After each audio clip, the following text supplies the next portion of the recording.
विद्यार्थी मित्रांनो, मागील व्याख्यानात आपण जैवविविधता म्हणजे काय, जैवविविधतेच्या विविध प्रकारच्या व्याख्या, त्याचप्रमाणे जैवविविधतेचे प्रकार यांचा अभ्यास केला आहे. या व्याख्यानात आपण जैवविविधतेचे महत्त्व, त्याचप्रमाणे वैश्विक, राष्ट्रीय व स्थानिक पातळीवरील जैवविविधता व भारतातील जैवविविधता, त्याचप्रमाणे जैवविविधतेवरील संकटे या विस्तृत मुद्द्यांचा या व्याख्यानात आपण अभ्यास करणार आहोत.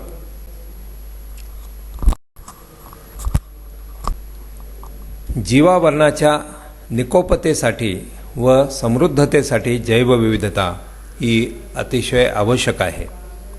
अनेक प्रकारचे प्रत्यक्ष व अप्रत्यक्ष फायदे मानवाला सजीवांपासून मिळतात. अन्न, औषधी, फळे, भाज्या, विविध प्रकारच्या जीवनोपयोगी अशा वस्तू, औषधे, इमारती, लाकूड इत्यादी बाबी व वस्तू जैविक विविधतेतूनच प्राप्त होत असतात आणि या सर्व बाबींवर मानवाचे जीवन हे निर्भर आहे. विविध प्रकारचे सूक्ष्म जीवाणूसुद्धा अत्यंत उपयुक्त असतात. त्यामुळे जैवविविधतेचे काही महत्त्वाचे फायदे आपण या ठिकाणी बघणार आहोत. पहिला फायदा म्हणजे मानवासाठी आवश्यक असलेले अन्न सजीवांपासून प्राप्त होते. विविध प्रकारच्या वनस्पतींचा वापर मानव अन्न म्हणून करतो. प्राण्यांचे मांस, दूध, अंडी यांचा मानवाच्या आहारात समावेश आहे. कापड उत्पादनासाठी कापूस वनस्पतींपासून मिळतो. रेशमाचे उत्पादनसुद्धा रेशमाच्या किड्यापासून होते. मध मधमाशांच्या पोळातून प्राप्त होते. प्राण्यांच्या कातडीचा वापर अनेक वस्तू तयार करण्यासाठी होतो. संकरित प्राण्यांची निर्मिती केली जाते. हे संकरित प्राणी मूळ जातीपेक्षा जास्त दुग्धजन्य पदार्थ किंवा दूध देतात. संकरित बियाणापासून अन्नधान्याचे भरघोस उत्पादन मिळते आणि या प्रकारे आपलं अन्न, वस्त्र, निवारा या सर्व गरजा जैवविविधतेमुळे भागवल्या जातात असे आपल्याला म्हणता येईल. जैवविविधतेमुळे अनेक प्रकारच्या औषधी, वनस्पती, वृक्ष इत्यादी प्राप्त होतात. भारतीय संस्कृतीमध्ये काही वनस्पतींना व वृक्षांना फार महत्त्वाचे स्थान आहे आणि त्यामुळे धार्मिकदृष्ट्या देखील आपल्याला जैवविविधता किती उपयुक्त आहे हे वेगळे सांगण्याची आवश्यकता नाही. वनस्पती या उत्पादक आहेत, स्वतःचे अन्न स्वतः तयार करतात. त्याचप्रमाणे संपूर्ण सजीव सृष्टीसाठी अन्न पुरवण्याचे सर्वात महत्त्वाचे काम वनस्पती करत असतात. त्याचप्रमाणे पर्यावरणाच्या दृष्टीने कार्बन चक्र, नायट्रोजन चक्रामध्ये वनस्पती महत्त्वाची भूमिका बजावतात. हवेचे नैसर्गिक शुद्धीकरण करण्याची महत्त्वाची भूमिका वनस्पती करीत असतात. वनस्पती व वृक्षांची मुळे मृदेचे कण धरून ठेवत असल्यामुळे पर्यावरणातील एक महत्त्वाची समस्या जी आहे ती म्हणजे मृदाधूप. ही मृदाधूप वनस्पतींमुळे कमी होऊ शकते. वनस्पतीच्या आच्छादनामुळे भूपृष्ठावरील, भूगर्भातील प्राण्याचे बाष्पीभवन नियंत्रित केले जाते आणि त्यामुळे एक प्रकारे जलसंवर्धन या कार्यात देखील वनस्पती आणि पर्यायाने जैवविविधता अतिशय महत्त्वाची आहे असे आपल्याला म्हणता येईल. वाहते पाणी वनस्पतींमुळे अडविले गेल्याने ते जमिनीत मुरते व त्यामुळे भूगर्भातील पाण्याच्या पातळीत वाढ होते. वृक्षांमुळे वाहत्या पाण्याच्या प्रवाहाला अवरोध निर्माण होतो. त्यामुळे पुराची तीव्रता कमी होते. या प्रकारे आपल्याला वृक्षांचं महत्त्व हे पर्यावरणाच्या दृष्टीने किती महत्त्वाचे आहे हे सांगता येईल. वनस्पती व वृक्षांचा पालापाचोळा, फळे, फुले, मुळे इत्यादी पदार्थ जमिनीवर पडून मृदेत मिसळतात. त्यामुळे मृदेमध्ये ह्युमस किंवा नैसर्गिक सेंद्रिय प्रकारचे खत निर्माण होते. त्यामुळे मृदा सुपीक बनते, तिची उत्पादन क्षमता वाढते. मृदेत अनेक प्रकारचे जीवाणू असतात आणि त्यामुळे मृदेची सुपीकता वाढविण्यास ते मदत करतात. मृदेतील काही मृत वनस्पतींचे अवशेष व मृत प्राण्यांचे अवशेष कुजविण्याचे काम करतात. त्यांना आपण विघटक असे म्हणतो. प्राण्यांच्या मलमूत्रापासून जैविक वायू किंवा बायोगॅस निर्माण करून आपल्याला इंधनाची निर्मिती करता येते. प्राण्यांच्या मलमूत्रापासून शेणखत मिळते, ते देखील मृदेचा कस वाढविण्यासाठी अतिशय उपयुक्त आहे. कृषीतील विविध प्रकारचे प्राणी मृदेचा कस वाढवितात. उदाहरणार्थ गांडुळांमुळे मृदा भुसभुशीत होऊन मृदेत ऑक्सिजनचे प्रमाण वाढते. अलीकडच्या काळात प्राण्यांचे क्लोन्स तयार केले जातात, त्यामुळे अनुवंशिकतेच्या अभ्यासास चालना मिळून प्राण्यांच्या व वनस्पतींच्या संकरित जाती निर्माण करता येतात. तर या प्रकारे आपल्याला जैवविविधतेचे महत्त्व या काही मुद्द्यांच्या आधारे स्पष्ट करता येईल. त्यानंतर आपण बघणार आहोत ते म्हणजे जैवविविधता व तिचे संवर्धन यांची गरज काय आहे.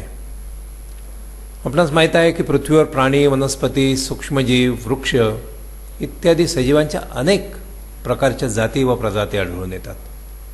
अर्थात भौगोलिक घटकांनुसार त्यांचे वितरण व प्रजाती बदलत असतात. म्हणजेच पृथ्वीवर वेगवेगळ्या परिसंस्था या कार्यरत आहेत. हवामानाच्या दृष्टिकोनातून जर बघितले तर आपल्याला जगात पुढील प्रमुख 4 परिसंस्था दिसून येतात. त्या म्हणजे विषुववृत्तीय प्रदेशातील परिसंस्था, उष्णकटिबंधीय प्रदेशातील परिसंस्था, समशीतोष्ण कटिबंधातील परिसंस्था आणि ध्रुवीय प्रदेशातील परिसंस्था. या सर्व प्रकारच्या परिसंस्थांमध्ये सजीवांच्या विविध प्रकारच्या जाती प्रजाती या आढळून येतात. जागतिक जैवविविधतेचा अभ्यास गेल्या जवळपास 200 ते 250 वर्षांपासून जीवशास्त्रज्ञ करीत आहेत. त्यांनी सजीवांच्या विविध प्रकारच्या जाती शोधण्यात यश मिळवलेले आहे. तरीही अजूनही सजीवांच्या बऱ्याचशा जाती मानवाला ज्ञात नाहीत. मानवाला माहीत असलेल्या व त्याने नामकरण केलेल्या पृथ्वीवरील सजीवांची एकूण संख्या ही सुमारे 1.7 ते 1.8 दशलक्षाच्या दरम्यान आहे. मानवाला माहीत असलेल्या कीटकांची संख्या जवळजवळ 61% इतकी आहे. जवळजवळ 3 लाख वनस्पतींच्या जाती आणि सुमारे 5000 सस्तन वर्गातील प्राण्यांची जाती या संदर्भात शास्त्रज्ञांना माहिती आहेत. आत्तापर्यंतच्या अभ्यासातून आपल्याला असे दिसून येते की जगात जवळपास वृक्षांच्या 3 लाख जाती शोधण्यात शास्त्रज्ञांना यश आलेले आहे. त्याचप्रमाणे शैवालाच्या सुमारे 40,000 जाती प्रजाती पृथ्वीवर आहेत.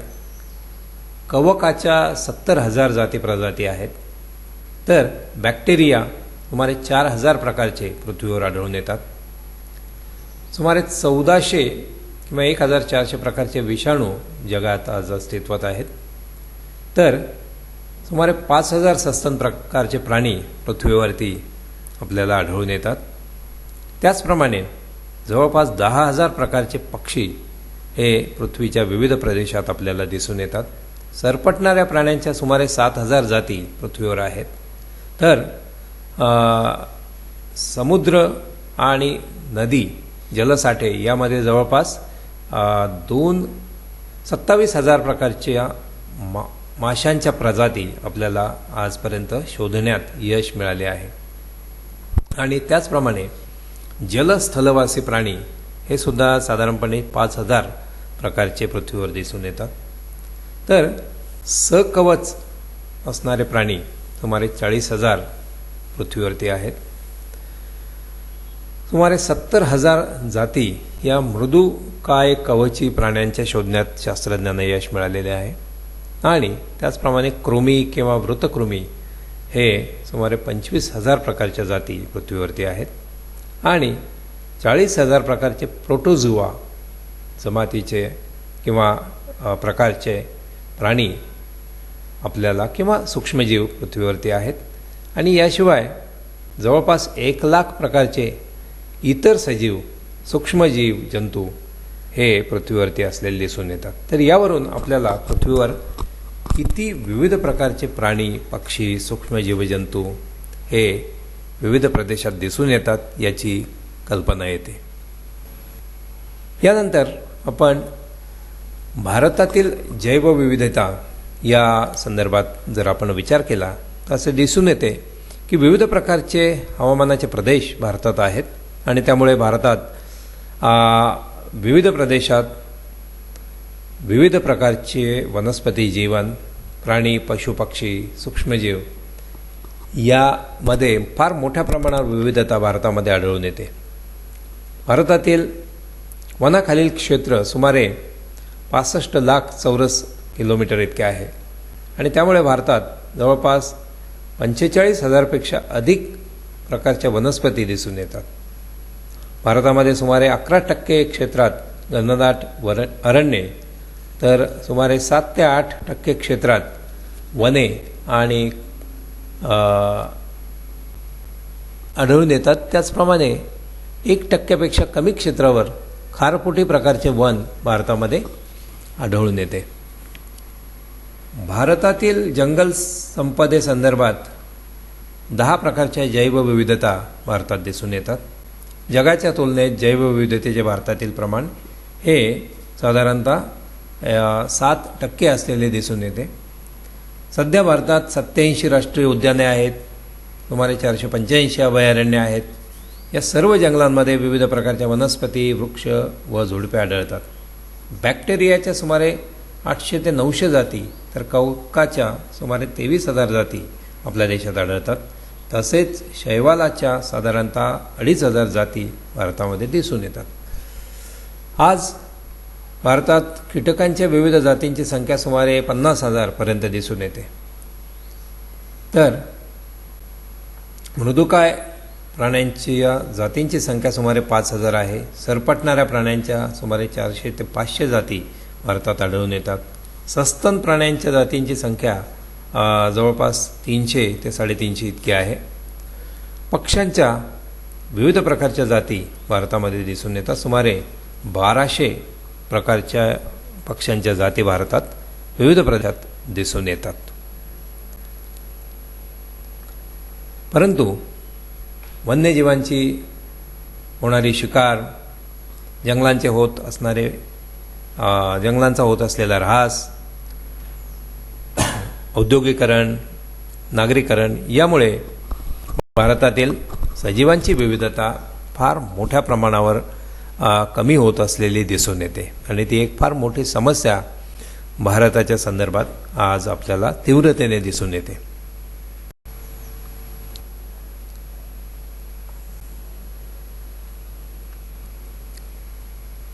भारतातील नद्या, तळी, सरोवरे, त्याला लागून असलेले सागर, महासागर यात माशांच्या सुमारे 2,000 जाती आढळून येतात. त्याचप्रमाणे अगोदरच आपण बघितले आहे की भारतामध्ये विविध प्रकारचे सस्तन प्राणी, पक्षी, पशु यांची संख्या देखील मोठ्या प्रमाणावर आहे. परंतु आधुनिक काळात त्यांच्या अस्तित्वाचा फार मोठा प्रश्न भारतात निर्माण झालेला दिसतो. भारतातील जैवविविधतेला वाचविण्यासाठी तिचे सरकारी पातळीवर किंवा सरकारी पातळीवर विविध प्रकारच्या संस्था व संघटना मात्र प्रयत्नशील आहेत. राष्ट्रीय उद्याने, अभयारण्ये, त्याचप्रमाणे विविध प्रकारचे प्रकल्प इत्यादींद्वारा जैवविविधतेला संरक्षण दिले जात आहे. वनस्पतींच्या, वृक्षांच्या विविध जातींचे संवर्धन करण्याचे प्रयत्न देखील केले जात आहेत आणि त्या माध्यमातून भारतातील जैवविविधता जी आहे ती सुरक्षित व समृद्ध करण्याचे प्रयत्न केले जात आहे. परंतु ते अतिशय तोकडे आहेत. त्या मानाने औद्योगिकरण आणि नागरीकरणाचा वेग इतका मोठा आहे की जैवविविधतेवर अनेक संकटे आज आपल्याला निर्माण झालेली दिसून येतात.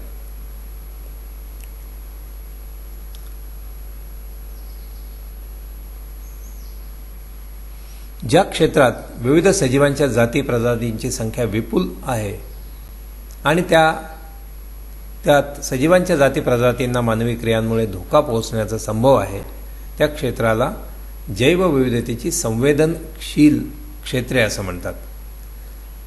जगात अशा 18 जागा संवेदनशील किंवा हॉटस्पॉट आहेत.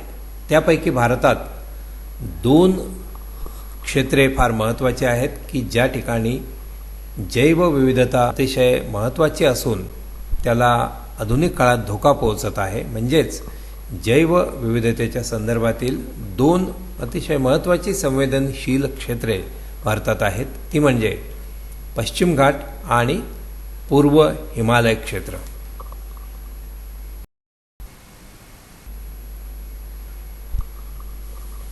पहिले जे क्षेत्र आहे ते म्हणजे पूर्व हिमालय क्षेत्र. या क्षेत्रात नेपाळ, भूतान आणि भारतातील उत्तरेकडील राज्यांचा काही भाग अंतर्भूत होतो.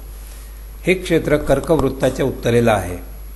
या क्षेत्रात वनस्पतींच्या जवळपास 9,000 जाती आहेत. भारतातील पूर्व हिमालय क्षेत्रात सुमारे 6,000 वनस्पतींच्या जाती प्रजाती आहेत. रंगीबेरंगी फुले येणाऱ्या वनस्पतीसुद्धा या प्रदेशात दिसून येतात. सुमारे 50 ते 60 दुर्मिळ फुले येणाऱ्या वनस्पती या प्रदेशात दिसून येतात. या क्षेत्रात आर्थिकदृष्ट्या महत्त्वाची पिके देखील आढळतात. त्यात भात, केळी, लिंबू, अद्रक, मिरची, ताग, ऊस ही पिके दिसून येतात. या क्षेत्रात 63 सस्तन प्रकारच्या प्राण्यांच्या जाती व भारतात आढळणाऱ्या सुमारे 50% पेक्षा जास्त भारतीय पक्ष्यांच्या जाती या प्रदेशात दिसून येतात. त्यामुळे या प्रदेशातील जैवविविधतेचे संरक्षण होणे अतिशय महत्त्वाचे आहे. दुसरा जो जैवविविधतेच्या संदर्भातील संवेदनशील भाग भारतात आहे तो म्हणजे पश्चिम घाट. भारतातील हे एक जैव भौगोलिक क्षेत्र आहे. या क्षेत्रात जवळपास 315 जातीचे पृष्ठवंशीय प्राणी आढळतात. अनेक भूचल प्राणी या प्रदेशात दिसून येतात. सरपटणाऱ्या प्राण्यांची संख्या ही अतिशय मोठ्या प्रमाणावर आहे. पश्चिम घाटात विविध प्रकारच्या वनस्पती व वृक्ष आपल्याला दिसून येतात. त्यात उडणारी खार, निलगिरी लंगूर, ग्रे हॉर्नबिल असे दुर्मिळ प्राणी व पक्षी, त्याचप्रमाणे बिबट्या हा मार्जार कुळातील महत्त्वाचा प्राणी या प्रदेशात मोठ्या प्रमाणात 1500 दुर्मिळ अशा वनस्पती या प्रदेशात आढळतात आणि त्यामुळे या जैवविविधतेचे संरक्षण होणे हे देखील अतिशय महत्त्वाचे आहे. यानंतर आपण बघणार आहोत ते म्हणजे जैविक विविधतेवरील संकटे. प्राणी, पक्षी यांच्यासाठी आवश्यक असणारी जंगले यांचा झपाट्याने होत असलेला ऱ्हास यामुळे जैवविविधतेवर अनेक प्रकारची संकटे आज निर्माण झालेली आहेत. सजीव ज्या भौगोलिक क्षेत्रात राहतात त्या सजीवांचा अधिवास असे म्हणतात. नैसर्गिक कारणे आणि मानवी क्रिया यामुळे सजीवांच्या अधिवासांचा ऱ्हास अतिशय मोठ्या प्रमाणावर होत आहे आणि त्याची महत्त्वाची कारणे आपल्याला पुढील सांगता येतील. ते म्हणजे काही नैसर्गिक कारणे आहेत की ज्यामुळे सजीवांच्या अधिवासाला धोका निर्माण होतो, तर काही मानवी क्रिया अशा आहेत की ज्यामुळे सजीवांच्या अधिवासाच्या संदर्भातील धोका हा मोठ्या प्रमाणात निर्माण होतो. नैसर्गिक कारणात अतिवृष्टी, महापूर, ज्वालामुखी, भूकंप किंवा दुष्काळ, तीव्र उन्हाळा, आगी हे आपल्याला सांगता येईल की ज्यामुळे जैवविविधता किंवा सजीवांचा अधिवास याला धोका निर्माण होतो. अंतिमतः त्याचा परिणाम जैवविविधतेवरती होतो. परंतु या नैसर्गिक कारणांमुळे जर जंगलांचा अधिवासाचा ऱ्हास निर्माण होत असेल तर तो नैसर्गिकरित्या पुन्हा पूर्ववत होण्यासाठी फार वेळ लागत नाही. परंतु मानवी क्रियांमुळे सजीवांच्या अधिवासाचा जो प्रश्न निर्माण झालेला आहे किंवा मानवाचे जंगलावरती होत असलेले किंवा विविध परिसंस्थांमध्ये होत असलेले आक्रमण हे इतके वेगवान आहे की त्यामुळे सजीवांच्या अधिवासाचा झपाट्याने ऱ्हास होऊन त्यांचा संकोच झालेला आहे आणि त्यामुळे विविध प्रकारच्या सजीवांच्या अस्तित्वाचा मोठा प्रश्न हा निर्माण झालेला आहे आणि त्यामुळे जैवविविधतेवरील संकटांमध्ये मानवी क्रिया आणि त्यामुळे निर्माण होणारे धोके हे जास्त महत्त्वाचे आहेत. वाढत्या लोकसंख्येमुळे मानवाला राहण्याची जागा कमी पडू लागली, त्यामुळे त्याने जंगलावरती अतिक्रमण केले आहे आणि त्यामुळे सजीवांच्या अधिवासाची ठिकाणे नष्ट होत आहे. स्थलांतरित शेतीमुळे जंगलांचा मोठ्या प्रमाणावर ऱ्हास झाला आहे आणि त्यामुळे सुद्धा सजीवांच्या अधिवासाचा प्रश्न अतिशय मोठ्या प्रमाणात निर्माण झालेला दिसतो. मानवाच्या वाढत्या लोकसंख्येसाठी अनेक प्रकारची नैसर्गिक साधनसंपत्ती लागते.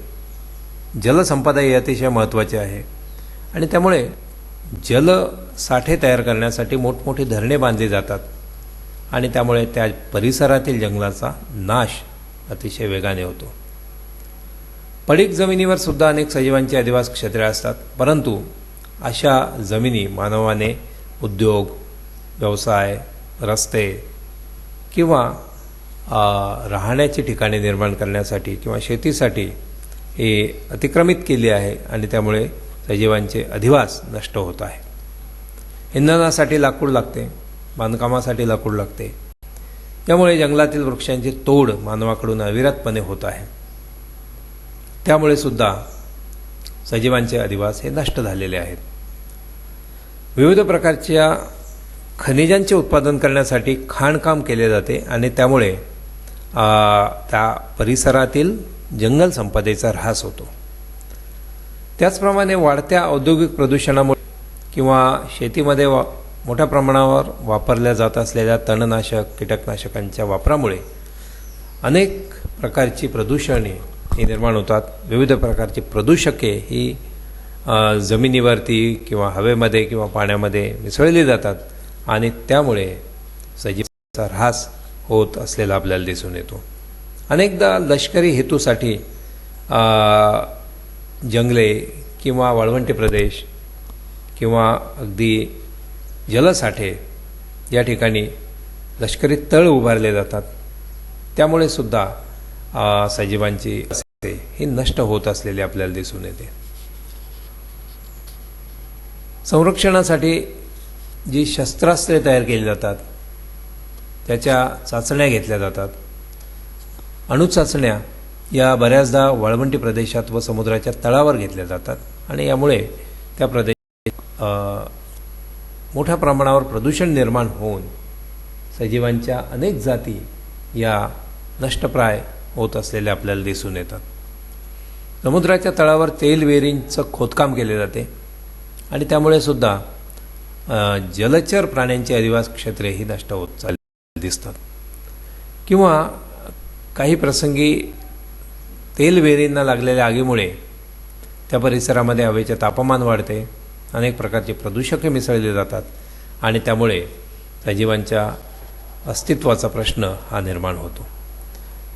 महत्त्वाचे म्हणजे मानवाने मोठ्या प्रमाणावर केलेले नागरीकरण, औद्योगिकरण, त्यामुळे मोठ्या प्रमाणावर निर्माण झालेले प्रदूषण यामुळे सजीवांची नैसर्गिक अधिवास क्षेत्रे ही हळूहळू संकोचित होत चाललेली दिसतात आणि त्यामुळे अनेक प्रकारचे सस्तन प्राणी किंवा सरपटणारे प्राणी, कृमी, कीटक, फुलपाखरे, वटवाघळे, पक्षी या सर्वांच्या जाती आणि त्यांची एकूण संख्या ही दिवसेंदिवस कमी होत असलेली आपल्याला आणि त्यामुळे हे जैविक विविधतेवरती असलेले संकट सुद्धा दूर करण्याची जबाबदारी ही मानवाची असलेली आपल्याला दिसते.